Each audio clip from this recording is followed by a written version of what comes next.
What's up, crypto family? Shit.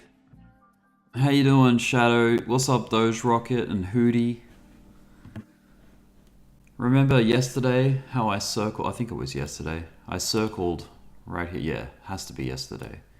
I said, hypothetically, what if we went long here? You'd put a stop loss somewhere like here. Look what happened. We got stopped out. Damn. We are. Let's check it out. Did we get lower than we have been in like a month? Let's go to the weekly chart. Or the daily, roughly. Let's go to the daily. I think that's going to be the best way to see it. Okay, there's our wick from today. Pretty nasty. Let's stretch it so we can compare wicks. No, we didn't quite get as low as this one. This was 29,500. I'm gonna mark that out. I'm gonna put a line like that. Stretch it that way.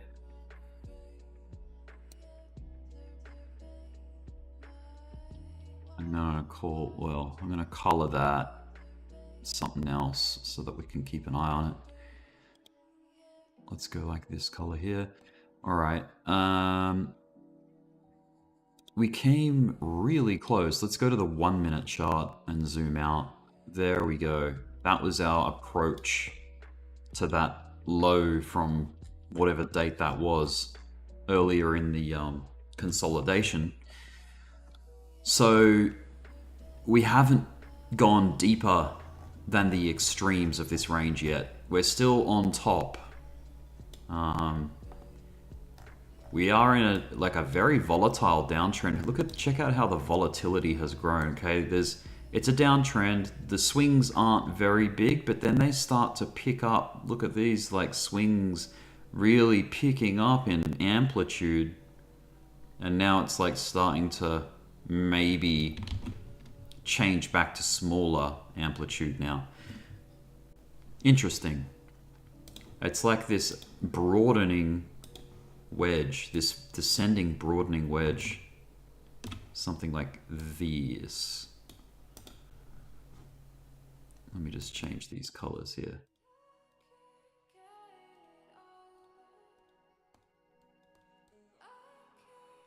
So that's what we have. That's like some kind of trend going on the bottom side, and then some kind of trend going on the top side too. Let me lock those in. I'm going to delete that circle now, as that was yesterday's example. It got stopped out. No big deal. This is why we have stop losses. Do I have to adjust my range? Like, is this an accurate representation of what would be the buy zone?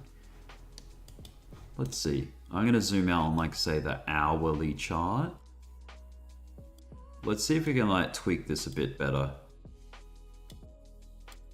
So yes, buying in this green area historically has put you in good standing for a long, like all through here and all through, well, it's still on the low side on that side. So if you want to capture like the extremes of it, maybe this zone needs to get extended down to here. And then like a hard stop is just beyond that, like when it breaks, or you know what I mean?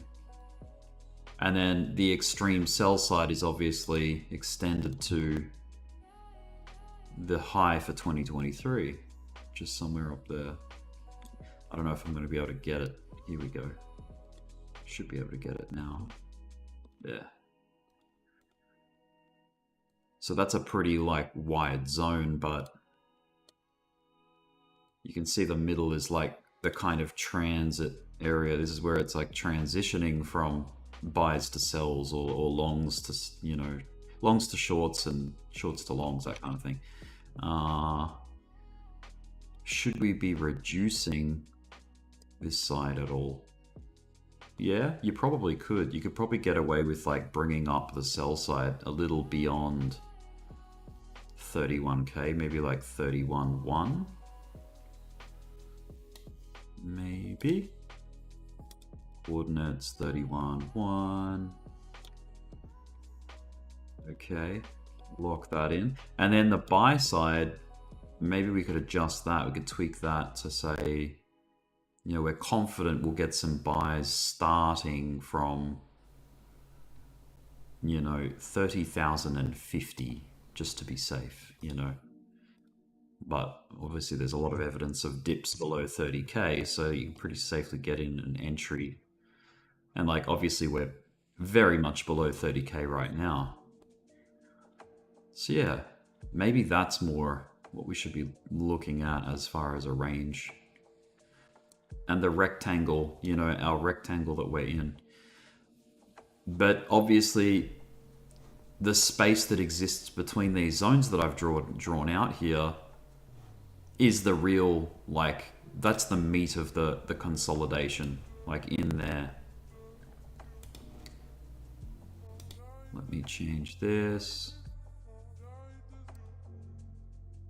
to fully opaque and transparent internal, or maybe just lightly shaded blue. Okay. So yeah, that's something like what the consolidation area looks like, something inside that. We're very much punching below that right now. It's kind of scary. And that's the thing, like, when you are on the bottom side, like these, let's compare them. This has been wick. That was a wick down. That was a wick down. This was a wick down. But we're actually getting a lot of action. We're actually staying below in this scenario here. Like, it's not just a wick. There's a lot of time spent below 30 here. So that's kind of interesting. You know, and just like on the top side, like this was a wick up at best. You know, maybe some candle closes happen that high. Wicks, wick. Oh, there's some candle action there. Not very long, but that's a bit shorter lived. But yeah, this though, this was a nice, like, time spent above 31,000. Like, this was starting to look really optimistic. And just like this is looking very pessimistic right now, because it's like we're staying lower for longer now. So is that a sign of like, you know, lower levels being tested? Could be. It could be.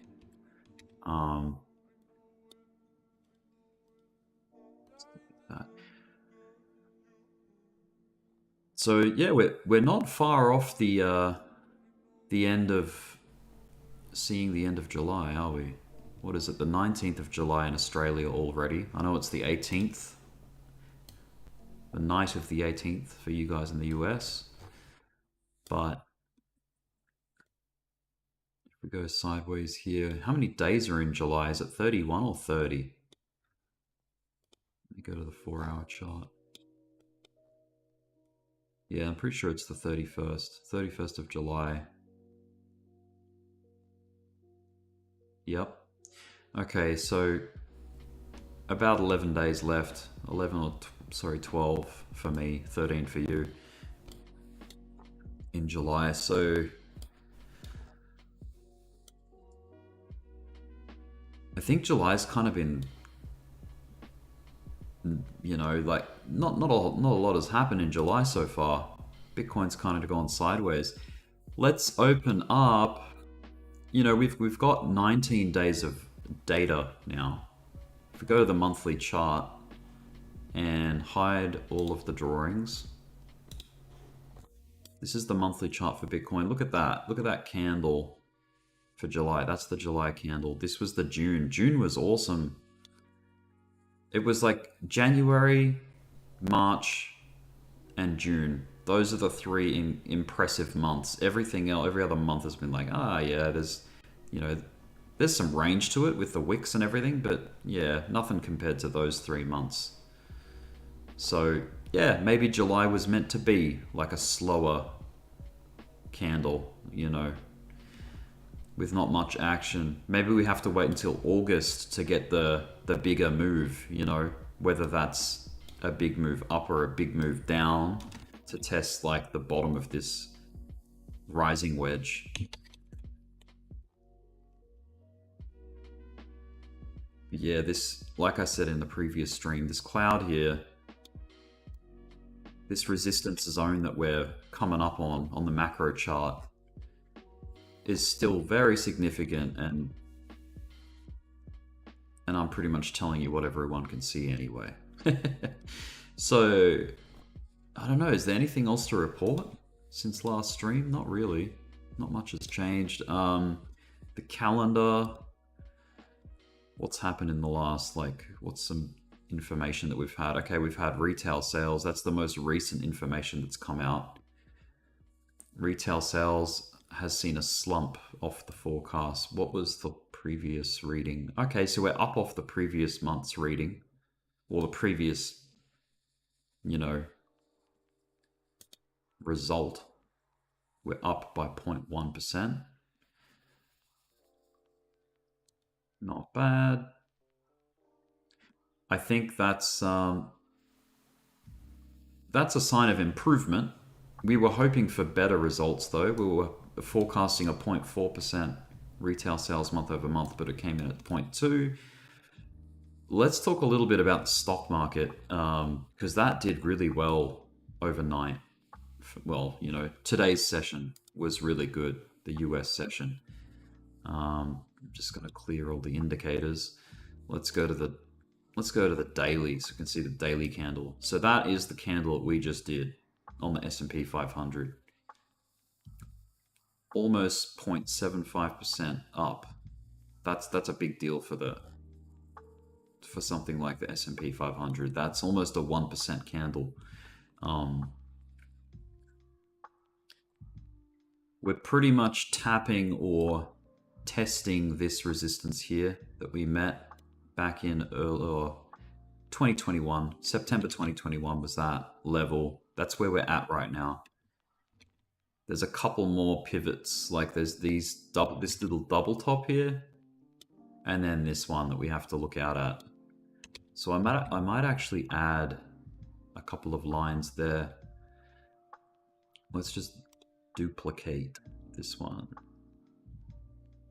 Oops, I need this tool to do that. Let's unlock it and bring another one here and lock it to there. Lock that one back up. And we want to make sure this is pinned to the right spot. Seems to be. Very good. All right.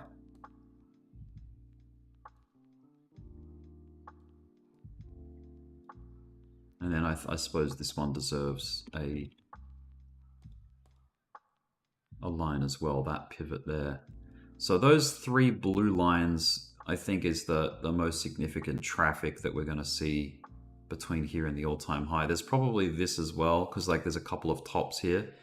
There's that pivot high there, and then there's this little swing here, not to mention that one too. It's like a zone of resistance there. So let's add that in too for good measure. So those are the last few little hurdles for the S&P 500. Let's go back to say like the 5-minute chart. I just want to see how much action we've had above that line. Yeah, a little bit. You know, this is just a little bit of a test above that line. Nothing. It's pretty much on the line still. Treat it as like a zone. It's still within that. Okay, let's go back out to like the hourly chart here.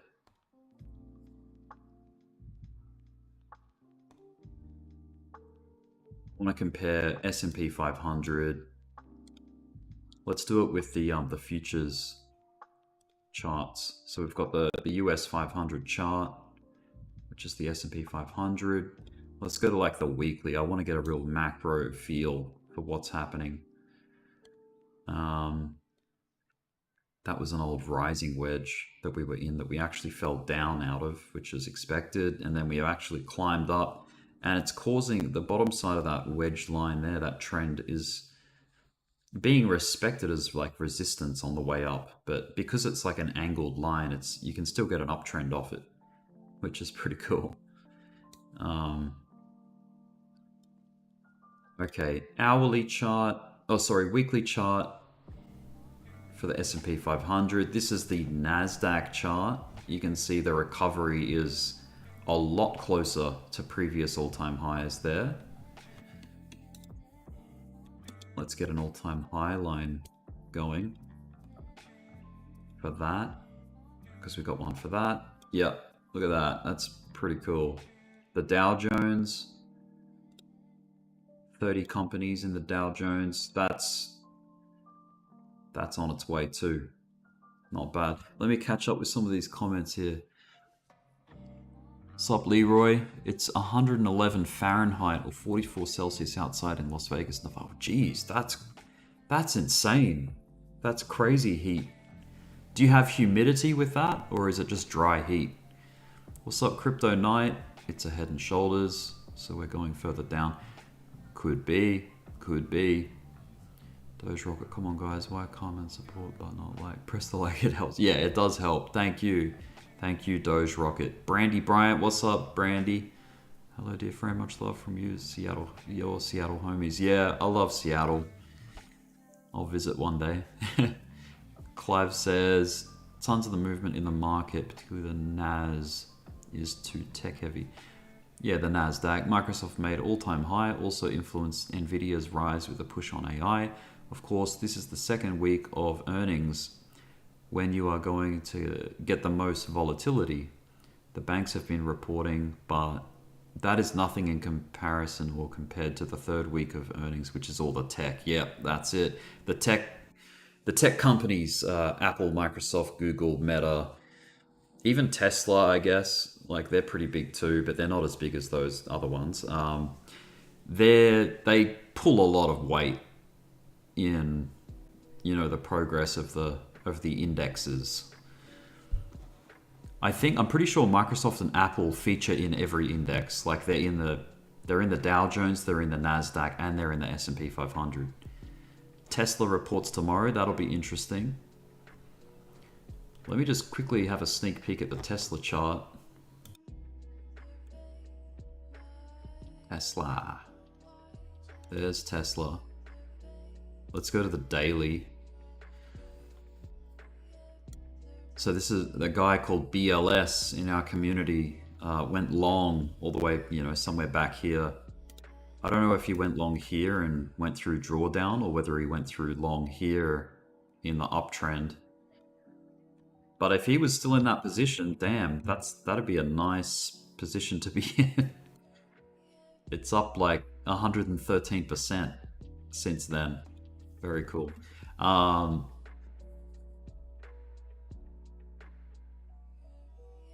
it's number 5 in weight. Yeah, so Tesla is a big one.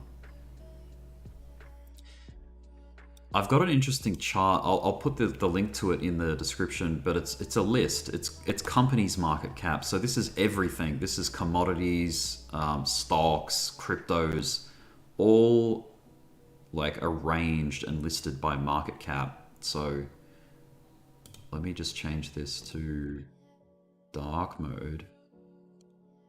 There we go. And let me copy a link to that in the chat. There we are.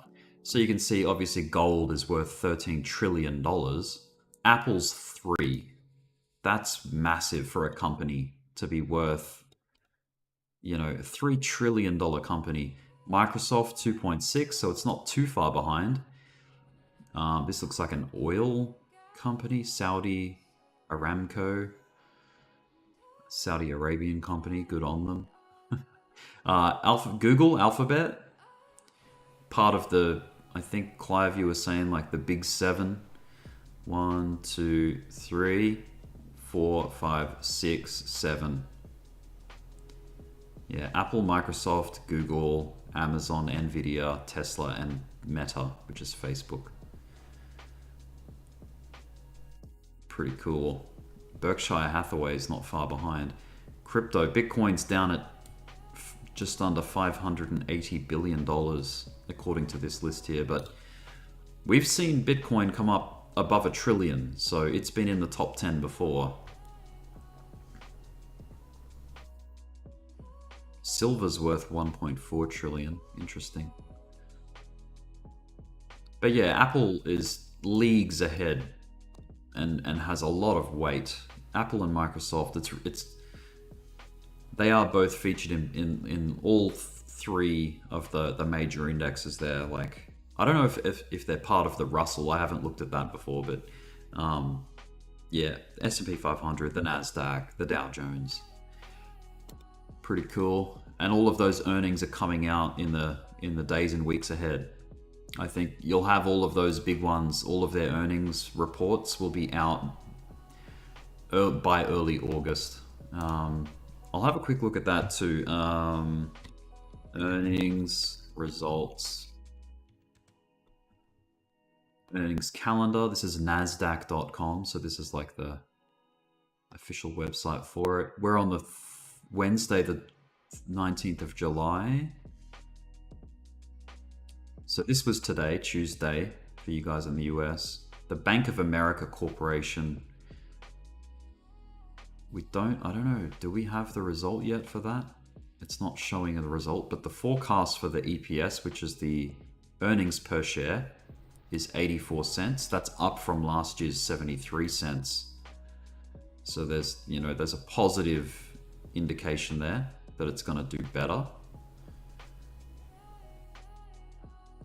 But anyway, so Tesla, look at the market cap of that. It's almost $1 trillion, not quite $1 trillion. $920 billion company. Netflix is, it's nothing to sneeze at. It's $200 billion Netflix. That's not bad.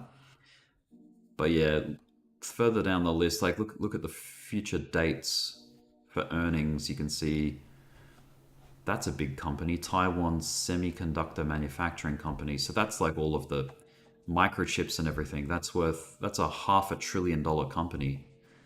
More than $500 billion. But that's that's Thursday. Friday, I don't know whether this is going off my calendar or whether this is the US calendar, but either way, you can get an idea of what's coming up soon. Nothing too major there. Still big companies, but nothing compared to what's gonna come out of here's Microsoft, 2.5 trillion. Google has two. I don't know what that's all about. There's like two instances in this list of Google. There's Google with an L on the end and Goog. Maybe Clive can enlighten us on that. Meta. So this is still in July. What's on Thursday? Amazon on the Thursday. What else we got going on?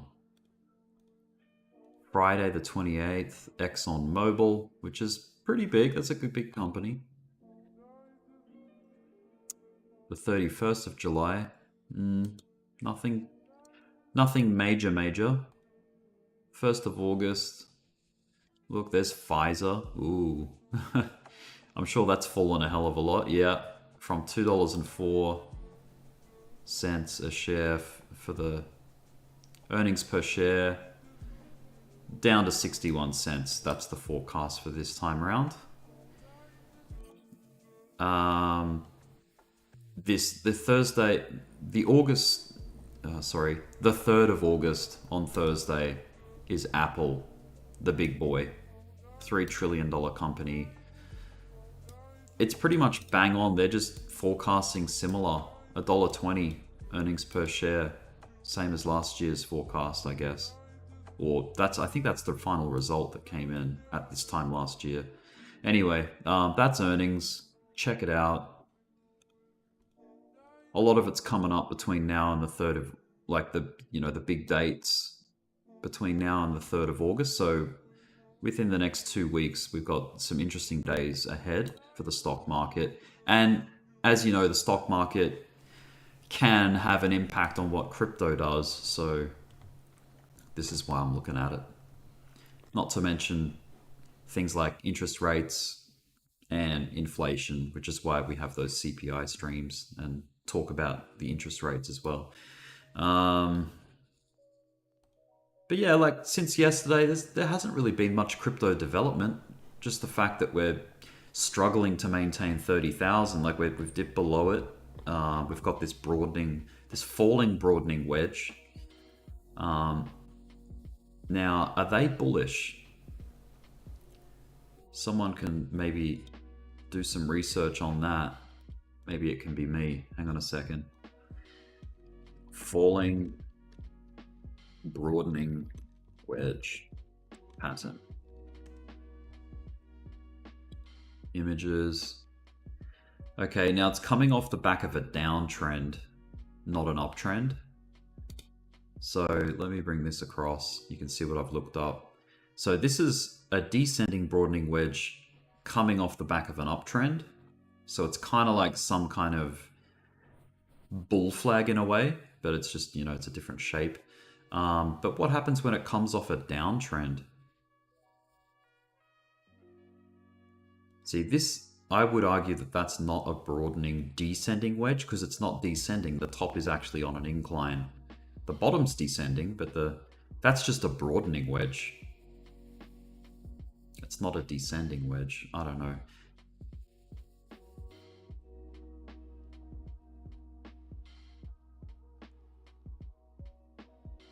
What if I add the word downtrend? See, this is kind of like more what's happening because we're coming into it from above. We're descending and broadening at the same time. This suggests that there's some kind of like breakout candle. It back tests and slides along the top of it, and then you take an entry. I don't know. There's a few different examples here, but let me add downtrend to that and see if it has any information.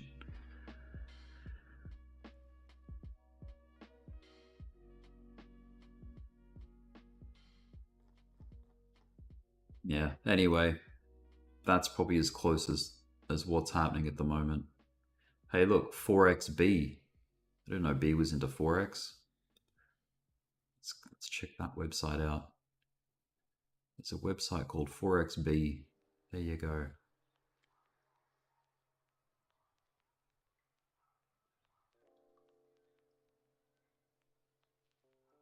Yeah, that's an interesting example there. Let me put a link to this website in the chat as well, in case you want to check that out. Anyway, let's go back to the charts, because look at this. Maybe you could argue that we came from an uptrend first, like, or some kind of up move before doing this descending. Someone was saying head and shoulders.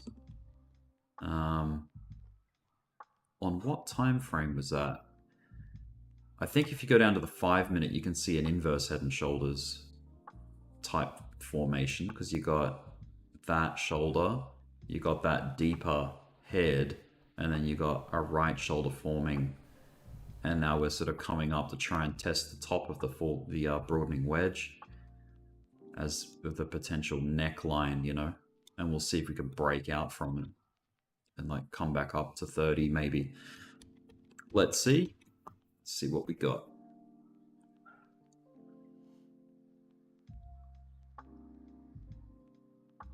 Pozo, what's up? All I trade is Forex now. Oh, cool.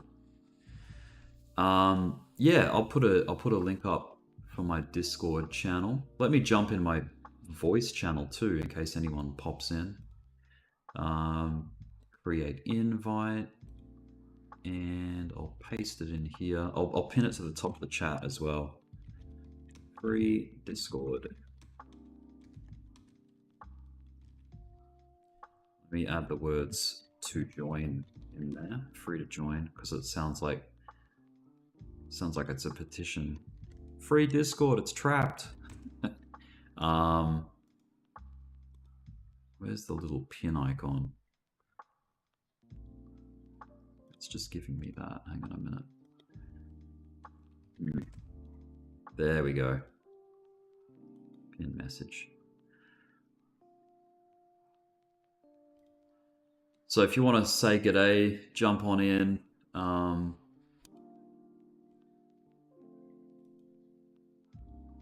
Look at XRP. XRP, as we speak, is in some kind of uptrend. I would be like, just looking at it here, I'm looking at this high from yesterday or today. That's kind of like a point of potential reversal there. We're very fast approaching it. Look, okay, we beat it. we're above that point now. Well, we just wicked above it anyway. We need to see some candle closing on XRP to see if that's gonna give anything. Very nice. We haven't been up this high in 2 days and 4 hours. It's been a big scoop. This, okay, let me just clear the chart here. There we are. Let's go to like the hourly time frame. There we go. That's the top.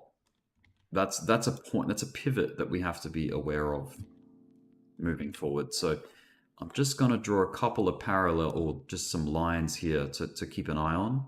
We want to know about this line here. I'm going to make that a resistance trend line.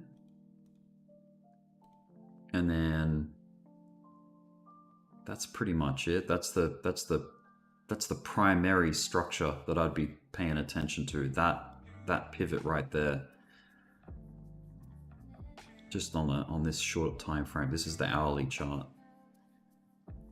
And as we know, there was that massive push to 95 cents on that initial run up. And then that's all just part of like this slope, like this downtrend that happened, which we broke out of, but just traveled sideways. XRP looks like it's building. It's, you know, it's not too bad. There could be some moves coming out of it. I might trade it actually today if it continues to trend. We'll see. There's a lot of volatility there. That's pretty good for trading. If I turn on the Serrano Ishimoku system, we'll be able to see. Yeah, there's some nice cloud breakouts there, followed by some good price action. If you go to the 5-minute or even the 15-minute, just want to see if there's any like clean entry to capture that whole move. Like which, okay, the hourly clouds are very flat, which is kind of indicative of what's been happening. Like we have kind of just been going sideways since that push up. 15-minute chart, bit more detail on that. Yeah, it could be shaping up to be a good day for XRP here if we can, especially if we can break above this.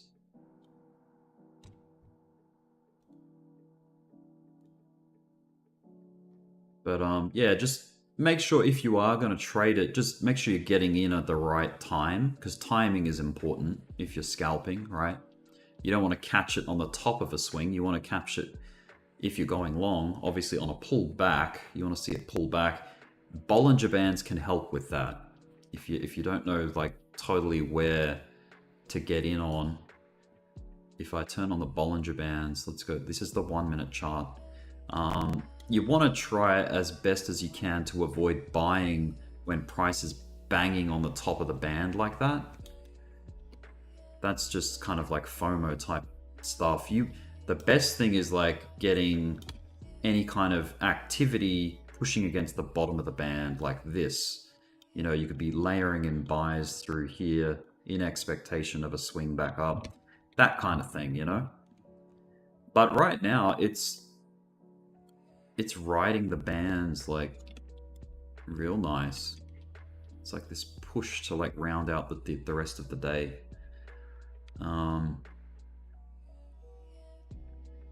What's up, Oki? Oki Slayer's in the voice chat listening.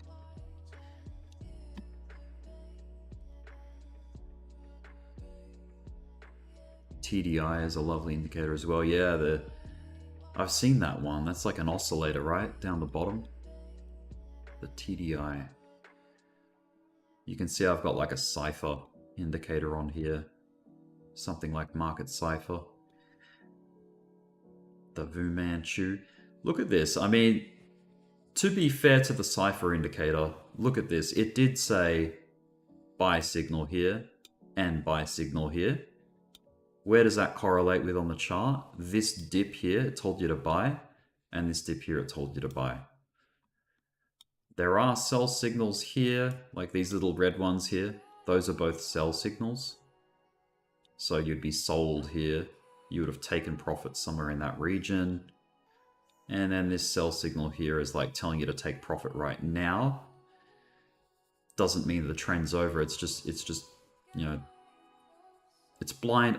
Every indicator is blind to the future. It's only telling you what it thinks could be a high, like a top, you know, some kind of take profit spot. Look at all of this bearish divergence here as price kept bashing up higher, higher, higher. So this is why, like, just because you see a sell signal doesn't mean it's the end of the trend on this indicator. There's still all of this momentum, you know, on the top side. All right, let me go back a few steps. So yeah, it's looking pretty good. Interesting way to round out the day.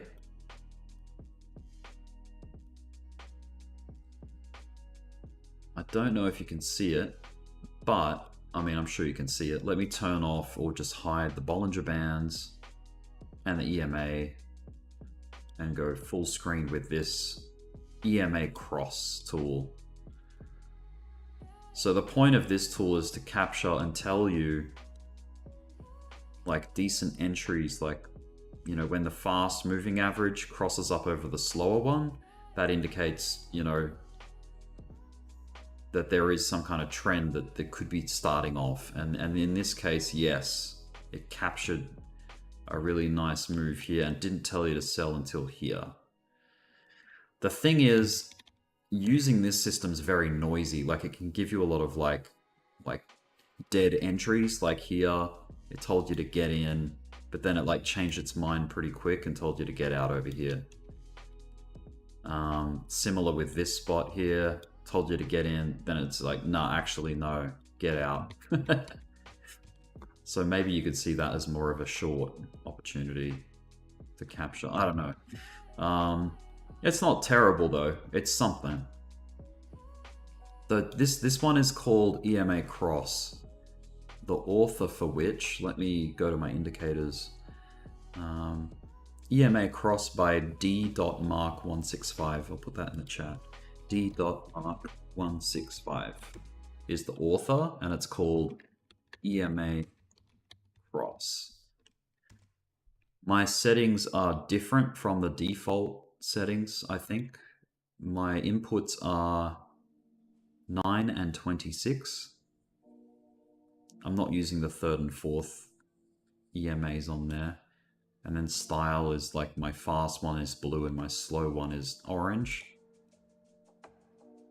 The XRP is still doing stuff. Look at that. Awesome. How far off are we until that blue line? Not too far. We're on our way. I'm gonna turn these back on. Let's clean the chart. Let's just watch the action. This is the 15-minute chart. So we've got a nice like scooping bottom there, like rounding out, kind of like a cup and handle in a way. But this is the test, that line right there.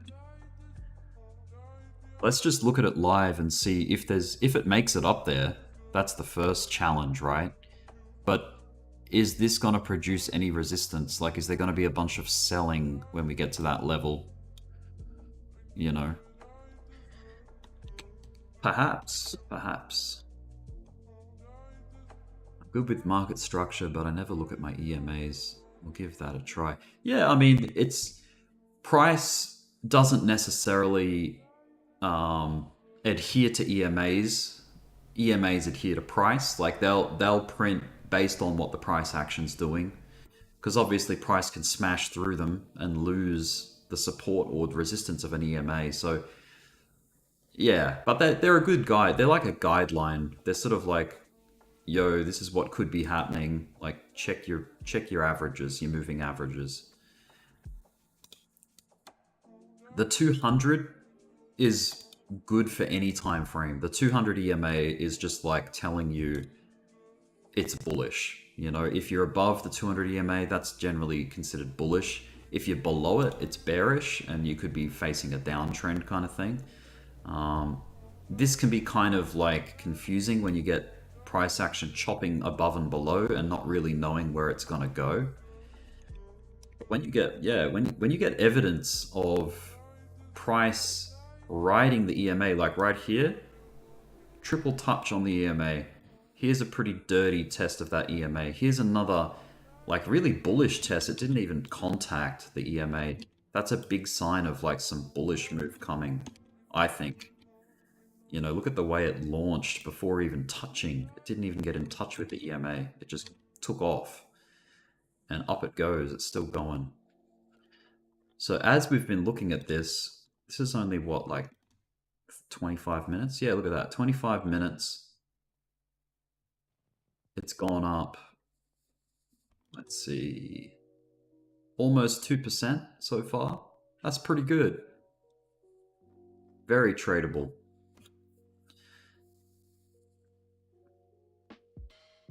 Just be careful. This is the kind of region that you can get easily trapped, because it's very hot. It's riding the top half of the Bollinger Band right here. This is a risky entry. This is basically FOMO type behavior. If you're getting in like this, it's dangerous. It doesn't mean you can't. It just means you've got to accept that you're risking it. You're taking a much riskier entry. You're late to the party kind of thing.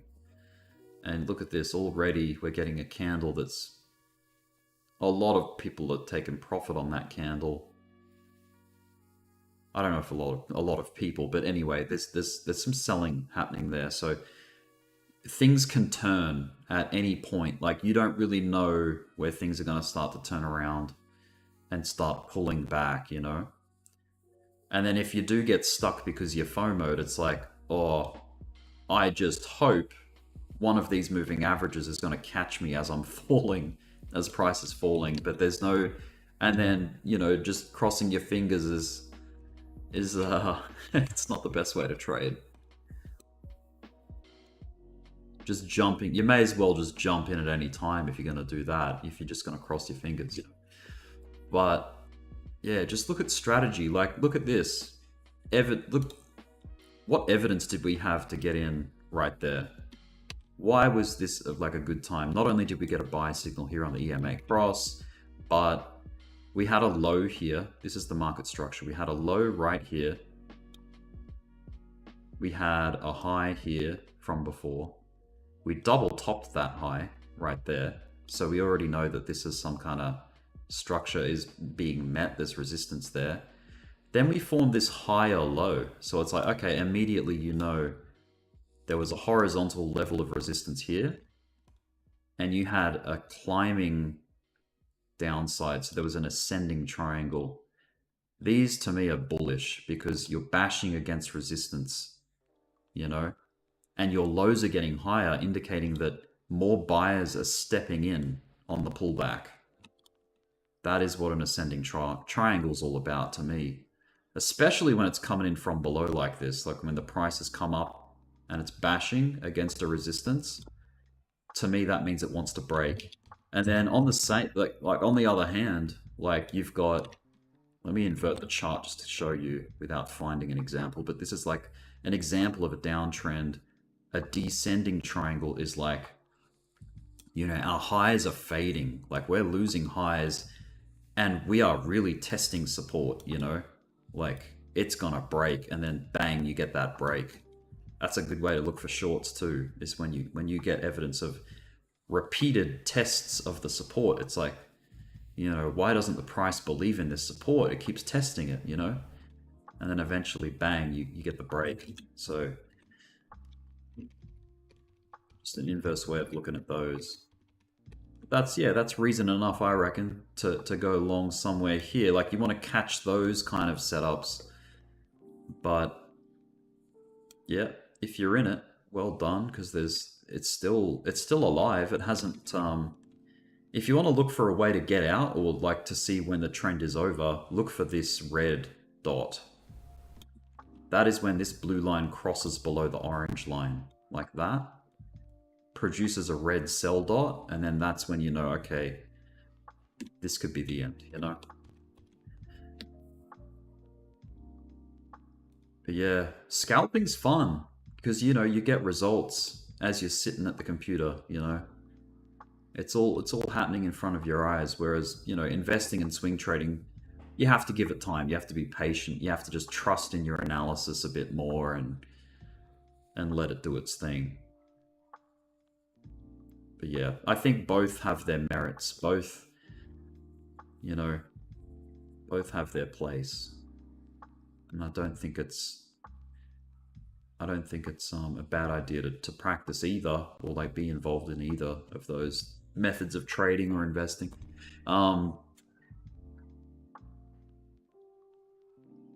Just trying to see what kind of evidence we have here. This is like it's slowing down a little. Could be like see, microstructure, some people argue that it doesn't exist, like you shouldn't be looking for flags on the 1 minute, but I think you can. I think that you can still look at, you know, look at this. I can see already from that, look at that little consolidation that happened here. This was kind of like a pennant. Because you had that on the top side, and then you had this on the bottom. You had the lows getting higher, and the highs getting lower, so it was like a pennant, some kind of squeeze into a point, and then it broke out. So that was like a bull pennant to me. And right now we sort of look like we're in a flag, some kind of flag like this. So it's still got potential to continue running here. Good old XRP. What cleans it up and can save you is itchy Z Cloud. Yep. David says, I enjoy the streams. Rick, you're welcome, David. I enjoy streaming for you guys. Ada's about to break out. Cool. Thanks, Chris. D Johnny, what's up? Yeah, there is structure on every time frame, 100%.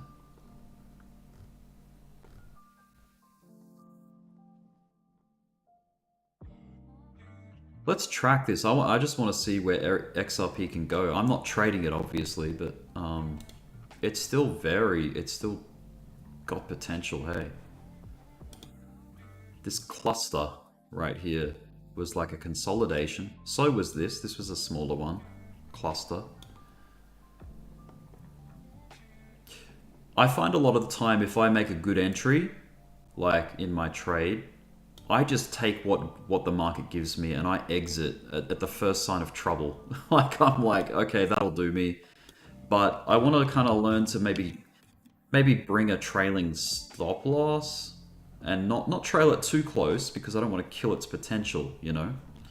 But I think this indicator here, this EMA cross indicator, definitely helps with you having faith in the trend. Because look, it's still very much alive. The whole way, at no point has it touched the orange line in this whole time that it's come up since that cross. So maybe that could be your exit signal, like when price touches the orange, you know, that would keep you alive in the trade to see all of this upside, you know. Even this one, if you got in on that green, you would have ridden all of that and then only exited over here when the price touched the orange line.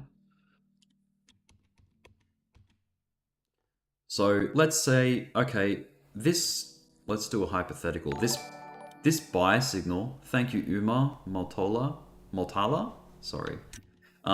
This buy signal here on the EMA cross came in on this candle. This one right here. So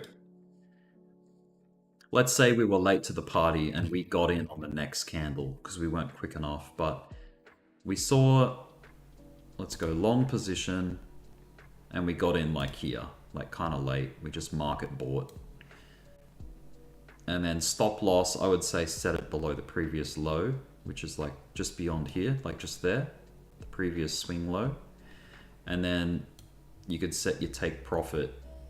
You know, the profit, here's the point, this is what I'm trying to say is, the profit, you don't have to set it at a ratio, even though this one's done really well. This has been like a 3-to-1. But this can just keep going up. Like if price is going to ride the EMAs like this, you can just keep bringing up this profit and ride all of this potential trend, right? Because we don't know if it's going to go, you know, like this, the price, or, you know, do some of that and like go up, further up, you know, we don't know. So that's the beauty of this EMA thing, is like and by the way, Ishimoku has a system like this, very similar to this EMA cross thing. You call it the TK cross, so that the Tenkan-sen and the Kijin-sen, very similar to like what this is. This is a 9 and 26 period exponential moving average cross. Like that's what this is. Okay, here would be the sell potentially coming up. Keep your eye on it.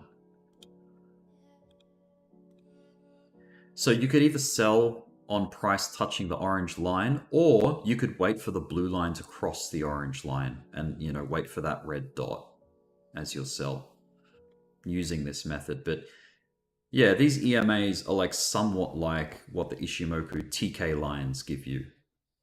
So Ishimoku does a good job of telling you that you're in an uptrend or a downtrend thanks to the clouds. So, you know, when price is trending above the clouds, that's generally considered an uptrend, right? Or bullish. And when price has lost the clouds and it's traveling below, that's a downtrend or bearish. So it gives you like a theme for what the trend is doing. You don't have to be a master to realize that, like to realize, okay, we're above the cloud, we're below the cloud. Let me switch to that quickly. We go to Ishimoku. See how it's similar? You've got the blue line there and the pink line. That's the TK. You know, maybe you can take a TK cross as your exit of your long.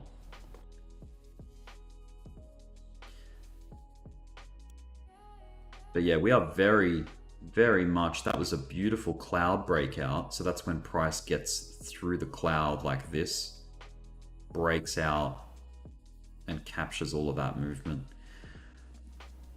The thing that's difficult with Ishimoku that I found is when the market's just chopping sideways. I'm pretty sure every trading system struggles when the market's indecisive and choppy.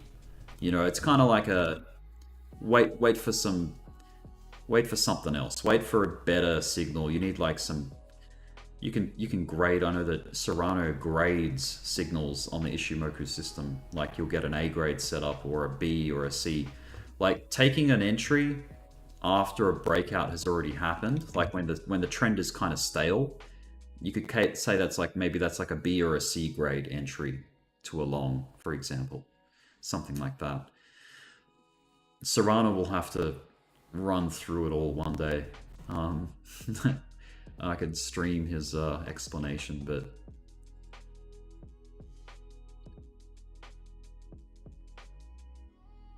yeah, this is still doing all right. There's an A at around 840. Okay. Yeah, here. Okay. Cloud breakout, retest of the Tenkan-sen. found support, trended sideways, dipped back into the cloud, but stayed alive, I guess, you know. Yeah. So these clouds changing from red to green. See these like clouds here? That's the red cloud. This is the green cloud. That's known as a Kumo twist or a cloud twist. So the word for cloud in Japanese is Kumo.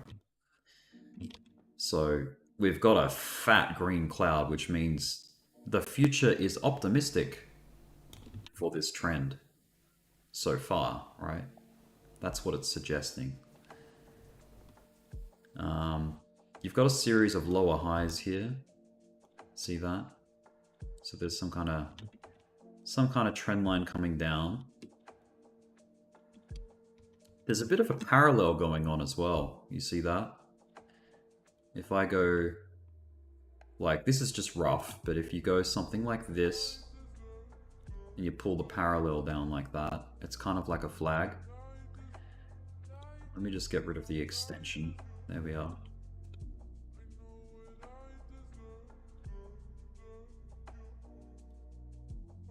But yeah, you just circling back to my point, the TK lines, so the Tenkan-sen and the Kijun-sen, the blue and the pink, are very similar to what I was showing you earlier, which is the EMA cross. If I hide that, I'll keep that EMA on because that tells you what signals to pay attention to. Like, see how price is above the yellow line? That means that the price, like, you know, XRP is bullish at that time. On the 1 minute chart, it's above the yellow, it's bullish. Don't open shorts when things are bullish.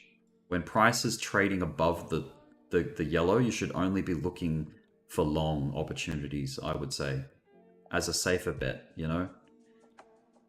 Doesn't mean that you can't catch, like, you know, that might have been the start of something really tragic and like a massive downtrend, sure, but is it more probable than a long? No, it's not as probable. Like, longs are more probable when you're above the yellow. When you lose the yellow, that's when you can switch your bias, you know? Look at this bull flag potential breakout here. So a lot of this, there's been a lot of dipping through the 200. There's a lot of noise on the way up here. I mean, that is the 1 minute chart. It's a noisy old chart, the 1 minute. I think to smooth all that out, let's go to the 5 minute. See how it smooths it out. You get even the 15 minute. Everything's like, yeah, from the 15 minute all the way down to 1, everything's, you know, obviously trading above the 200 EMA. The 1 hour is well elevated. And obviously, yeah, the 4 hour, the daily, I don't know if the weekly comes into it on this chart, but that's fine. Beautiful breakout. Look at that bull flag breakout right there. So this trend is alive. We'd still be in this, following this system of, you know,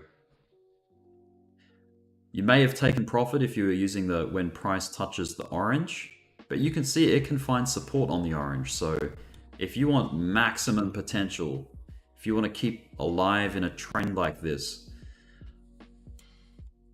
wait for one of them. Let's wait for a red dot.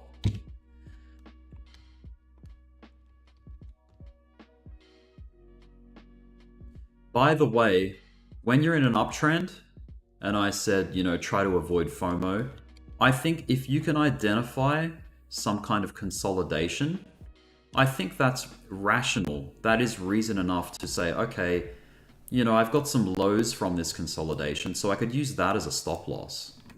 You know, that could be my stop loss. You know, if I was to get in somewhere in that structure, my stop would live somewhere below, you know, that swing low or this swing low, right? Just as a safety net. Because if you break those lows, it's like, okay, you've broken structure, you could be trending down again, you know? But yeah, so far so good. This has been like almost a 5 to 1, 4.6, 2% move on XRP up. It's pretty good. We're 7 minutes out from the daily close. XRP's up, everything else, every other like big one that I'm watching here is down, which is fine. I mean, it's just a different part of the cycle, different part of its chart.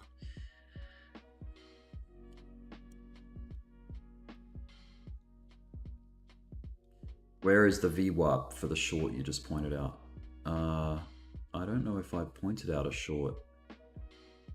Let me turn on the Serrano system. The VWAP is way down, man. Look, it's all the way down here. Oh, the failed short. Yeah. Look how deviated we are from the VWAP. It launched off. Look at the way it touched, like almost to the decimal place. The VWAP right there. That wick down, bounce, and then trend, and then, you know, off we go. Pretty cool. Is that like right on it? Look at that wick. That's so close. Very close to the VWAP.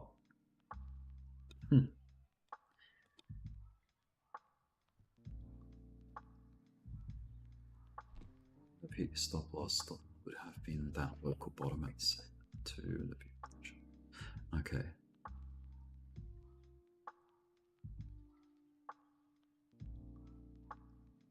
Could have taken a short. Yeah.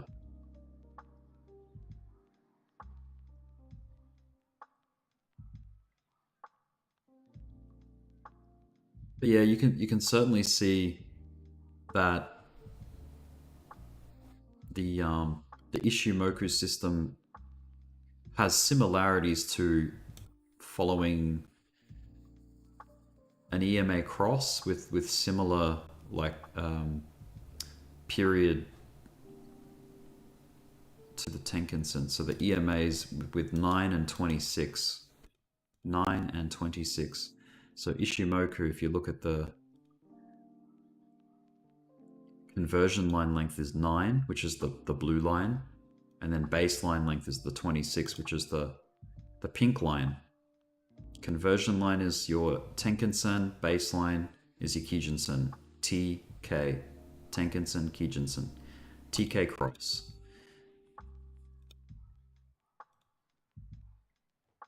Alright, we got some take profit happening here. Could still be good though. We haven't had that cross yet, that sell cross.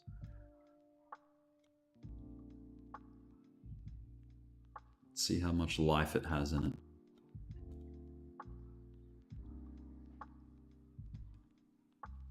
I've heard of Pitchfork. I haven't really used it too much though. That's more, I think that would be more, I don't know. Is that more helpful in like larger time frames? I don't know. Pitchfork.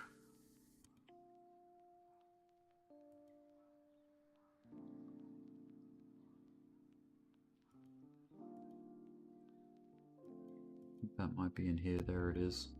Isn't that where you pick out the bottom, you pick out a high, then you pick out the pullback or something like that? Is that how it works? I don't know, something like that. It kind of reminds me of like a channel or a regression trend, like when you're following like a channel. A lot of things do run in channels. Like, look at that channel there. That's very clear. Like from like here back to here, that little section was like following a channel. That was cool.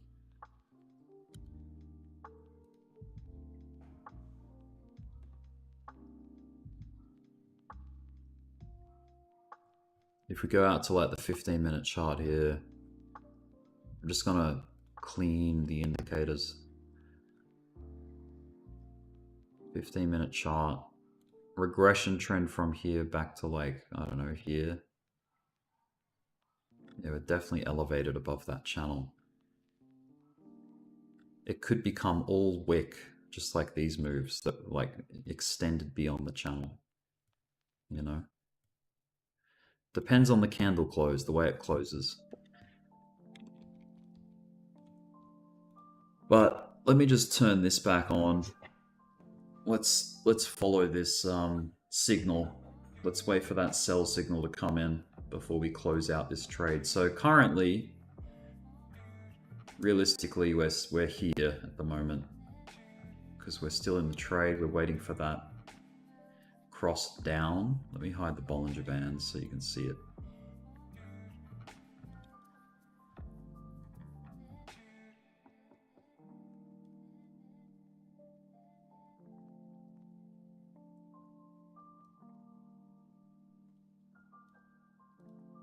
Delete that bull flag. Look at this. There's some like, there's some people trying to hold it up.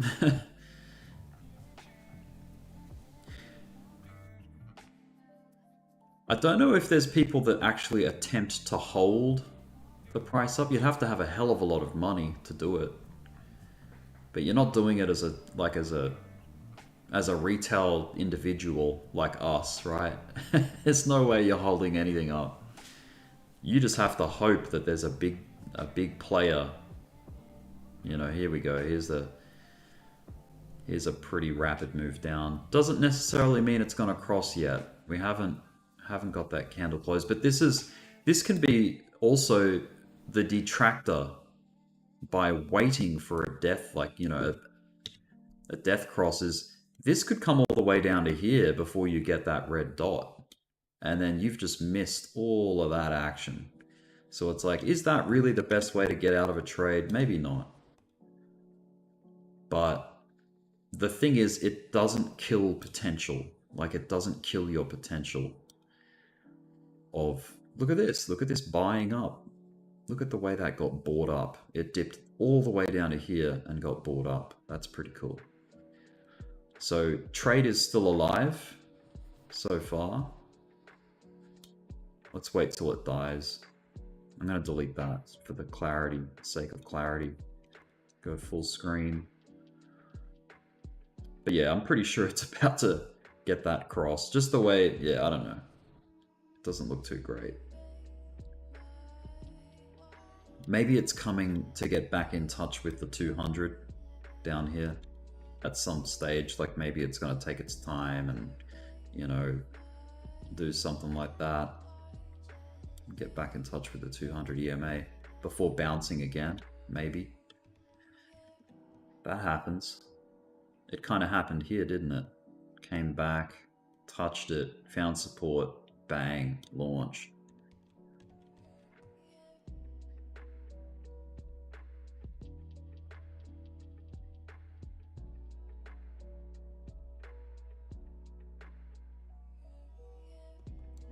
This is in the chat. What's up, Jules?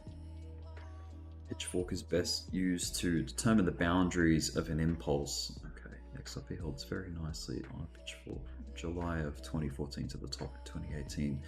Then the bottom, use the shift. Golden pocket is when the boundary of the pitchfork is on the 0.618. When you hit that, it has an 80% chance that the price will hit the median line. Huh. Sounds complicated, but that's cool that there's a system to use around that whole pitchfork thing.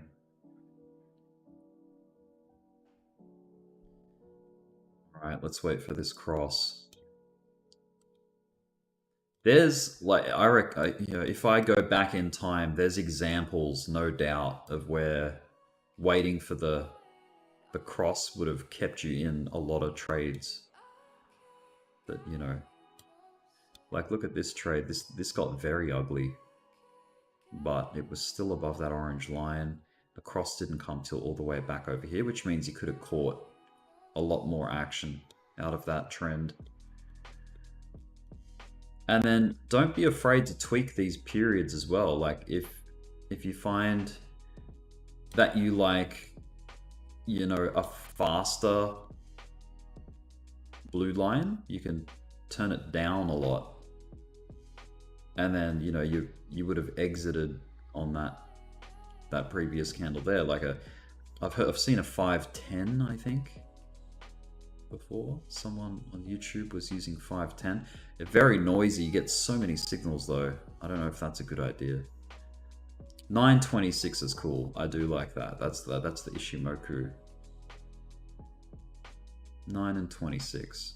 But yeah, if you can, I guess the point is you're trying to eliminate noise, but you're also trying to capture the best parts of each move. What about 9 and like 16? Kind of noisy, you get a lot of signaling. Nah, 9 and 26, I don't think you can beat that too much. It's pretty good. Look at that, we're avoiding a cross, just. We're almost there. We're almost crossed up.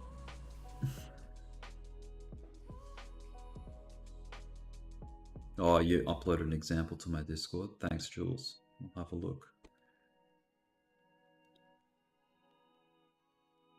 Oh, yep, so you've taken a low here, trace it all the way up to the high, and then taken it to the pullback. Sweet.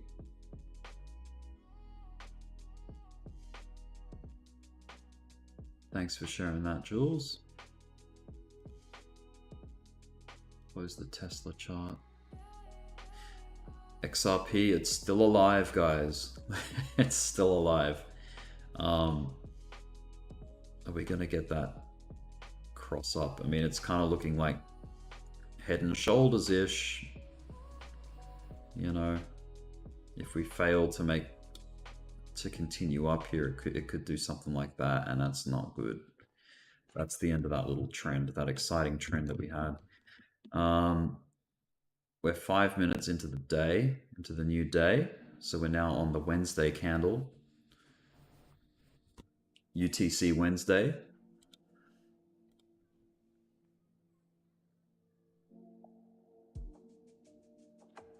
Those are some pretty tall candles, one after the other.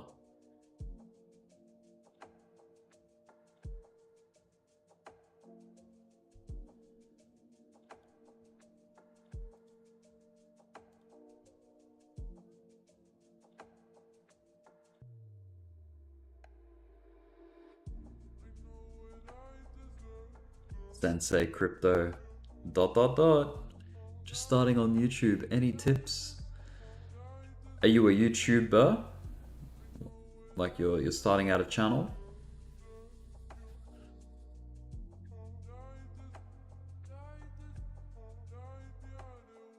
Join a community. My tip would be, if you're trying to grow your YouTube channel, join some kind of Discord crypto community, and hopefully that community lets you promote yourself, and then that's a way to get some kind of like initial following, you know.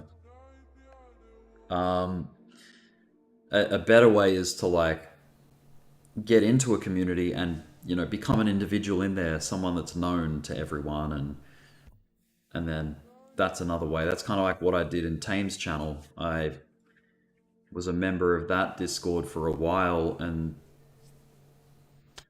you know, was doing TA, technical analysis, and then made my own YouTube channel, and people joined it. I guess that's kind of how it started. That's about as simple as it was, really. And I had the benefit of starting in a bull market. Like the channel started, you know, when everything was crazy.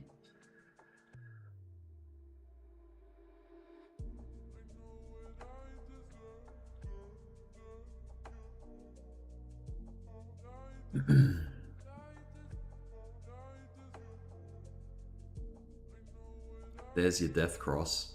So that would be like your take profit, I suppose. So measuring the, what did we got in this candle late. We exited on the close. It's like the confirmation of this death cross here, which is somewhere here. So that was a 0.94% trade. Not bad if you're on leverage, right? If you're on like 10x, that's 10%.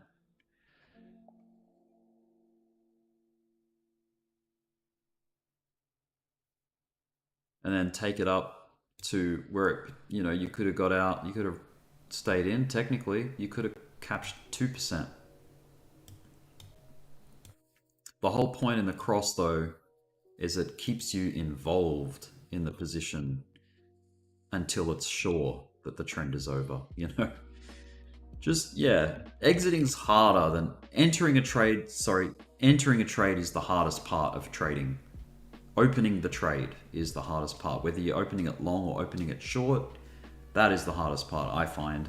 Taking profit, you know, you don't really, like, no one really knows when, like, with any guarantee. So it's like, you just try and use a system that gives good results over time, like, you know, back test it.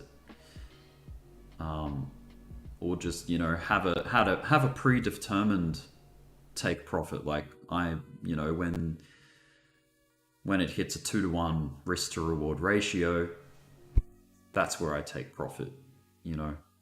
And risk to reward ratio is from your entry to your stop loss. Like, say your stop loss is here, just below the swing low. That is your risk. You're risking a stop of that distance. And a 2-to-1 is twice the height of your risk. That's a 2-to-1 risk to reward ratio. So a popular one is a 1.5 risk to reward ratio, which would strike a lot more times than a 2-to-1, but it's not as juicy. Like, it's not as incredible. Some people go 1-for-1. Like, there's no edge there though. You're not getting, there's no edge with that over time. Like, it's, if you're 1-for-1, it's yeah.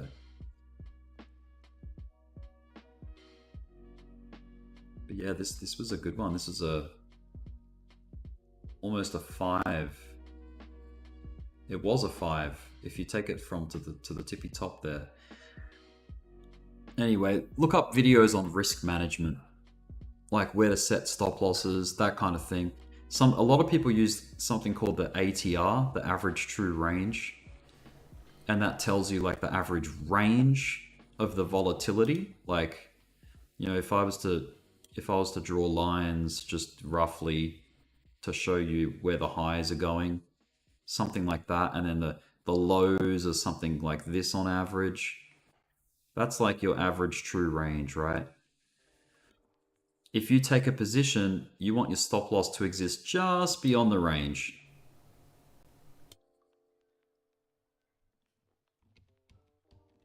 Now the ATR indicator, let me just remove all indicators. I wonder if I can find a good one, because there'd be a few. That's the built-in. This is an ATR stop loss finder. Let's open that one up. There you go. So at whatever position you get in, your stop loss exists outside of that ATR, that snake.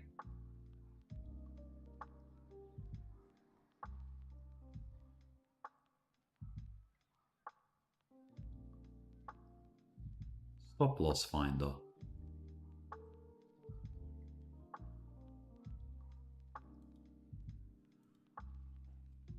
Now the built-in ATR, I think that's an oscillator down the bottom. Yeah, there you go. So it gives you a reading.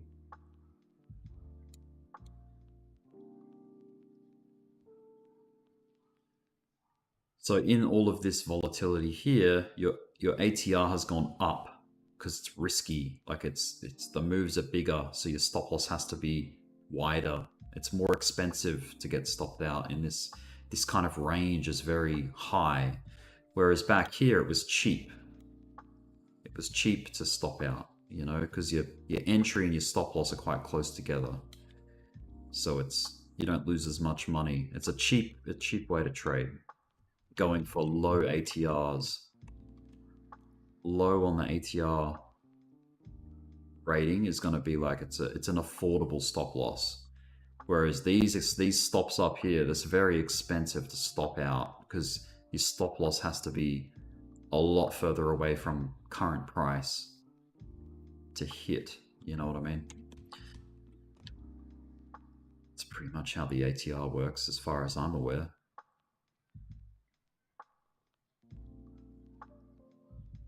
But yeah, look how volatile these moves here were. Very violent, which means the ATR is going to be high. When you're in a squeeze, like here, like when price is sort of just chopping sideways, like mainly through that section there, look at the ATR being low. So the range was low back there, so better conditions to enter in.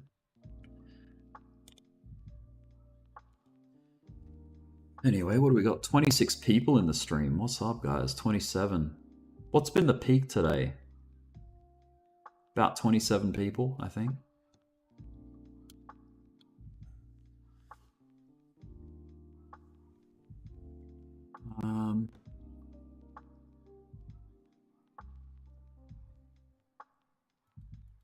Delete that.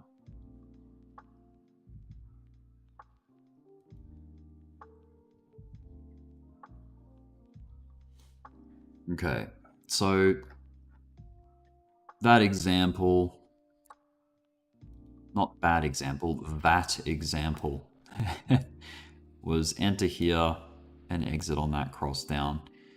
What would have been a better exit? Maybe when price...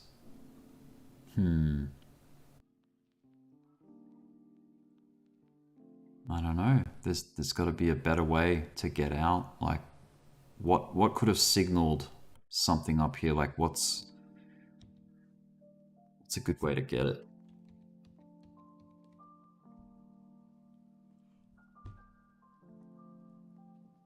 Maybe you could get a third moving average happening.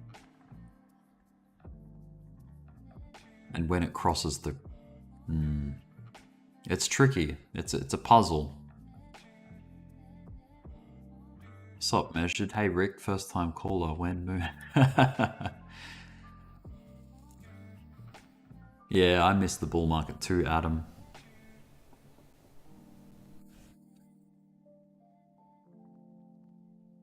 So why did we hit... Like, what's the reasoning behind that? Right there, that high. What the hell happened? Let's look left. I think it was just because we got close enough to this old high here. You know? And it's freaked out. Everyone was like, nah, I don't think it's going beyond that. Take profit, take profit, take profit. Check out, or by the way, this EMA cross situation. Use it on the 15-minute chart and you'd still be in a trade from all the way back here. Look at that. It's still alive. It has not told you to sell or close. Let's look at the 5-minute as well, because we looked at the 1. That's the 15. What's the 5 saying? The 5 is long from here, like this candle here. So that is still alive. Not bad. 1 minute's good because there's more opportunities that come in. You know, you can get in and out. You can scalp a lot more often, I guess. But it's noisy. It's like, maybe being exposed to more trades is not a good thing, you know? Because with more trades comes more stops, like more fails over time. I don't know, frequency. It just depends. I think this needs like a back test. You need to back test this method and see what time frame's going to give you better. Because look, on the 15-minute chart, if you're taking signals to buy, in this example here, this is cherry picked, but you'd be in from, you know, somewhere in this area, and there was opportunity to get in late because it pulled back. But anyway, in from here, and it's still alive right now. It's come up as high as up here. That's 6.6%. The thing is, though, it's like a day and 3 hours. So it's like, that's a swing. You know, that's capturing a swing trade. Let's check out the hourly. Actually, XRP is probably not a great idea on the hourly because of that massive bump. Like that's, if we go back, there's a good long. But look, see how it's throwing so many signals? There's so many different signals coming in and out. It's like, shit, which one do I depend on? Like which one's going to take me there?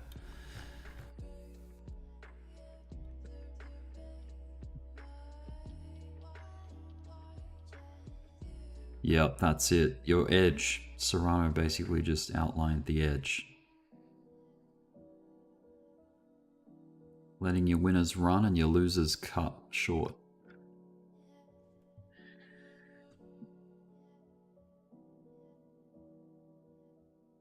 It is 10:19 in Australia, Brisbane.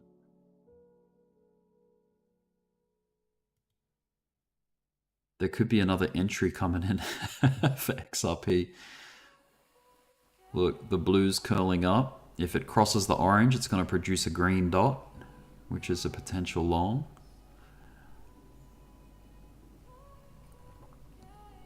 On the 5 minute, the trend is still alive from this signal back here. Now, on the 1 minute, let me hide the Bollinger Bands. We've got the 9 and 26. That is what is plotted right here, right? But if you want to add in that same kind of structure from a higher time frame, you can do that because this EMA cross indicator gives you 2 others. So you've got 4 total that you can use. I've got a 45 and a 130. And I'm pretty sure that means that's the 5 minutes, 9 and 26 period moving averages. So if I get a calculator, let me see if this comes up on the screen, bringing the calculator over. Yeah, it does. Cool. All right. So, whoop. I lost my stuff. 1 second. Okay, back to here. With my calculator, if the 1 minute 9 period EMA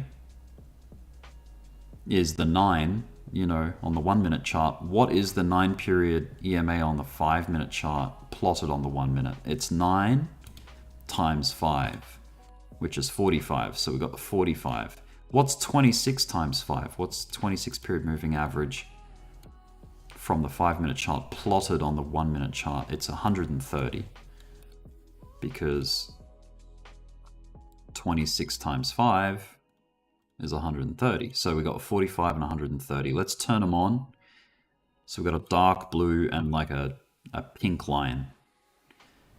And if I get crosses for that and hit OK, we can see, okay, there's our 5 minute chart EMA cross. If we zoom out, look, that's where the golden cross was. If we circle that and then jump up to the 5 minute chart, you'll see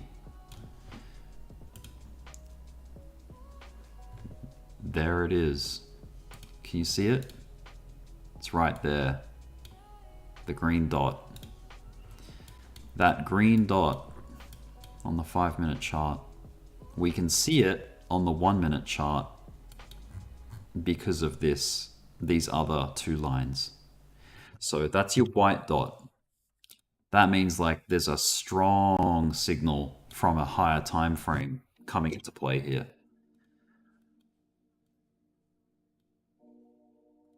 And interestingly enough, that's when price crossed the 200. The 200 EMA, which is the yellow line. That's when price basically crossed, or thereabouts. It's in that region. So you had a lot of things going for you when XRP did that on the 1 minute. That's another system altogether too. Let's turn off this EMA cross thing and let's just look at the 200 period moving average, EMA, right? Every time you come up from below, that could be an entry. Like this could be an entry. You know, you'd still be in it, you'd still be in it. Maybe you close when you get a candle close below. Or, you know, you wait. But yeah, there's a lot of good examples of like price breaking up through the 200 and then the trend totally changing course and like going up. So that's cool. Same as like when this is where it gets problematic. Look at that. Look at that shit. Look at that noise. Look at all that. There's so many signals in and out, in and out. It's disgusting. So maybe that's why this is a good idea.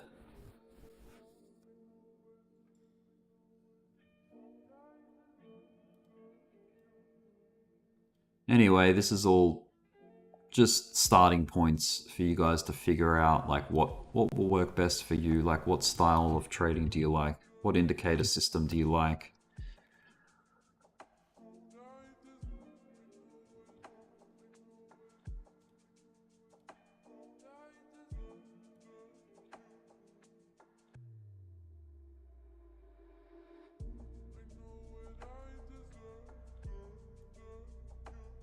Well, that's pretty much it, guys, for this stream. It's been a good one. Thank you for tuning in. What did Bitcoin end up doing? Oh, it's broken out of this falling trend line. That's pretty cool. It's positive so far for today. We're only like half an hour into the new daily candle, so that's good. Inverse head and shoulders much, you know, something like that. Be cool to see it get back up over the $30,000 price level. Maybe by next stream we'll see what happened. Anyway, thanks again, guys, for tuning in. I will catch you on the next stream, and all the best with your trades. Have a good night, good day wherever you are, and see you next time.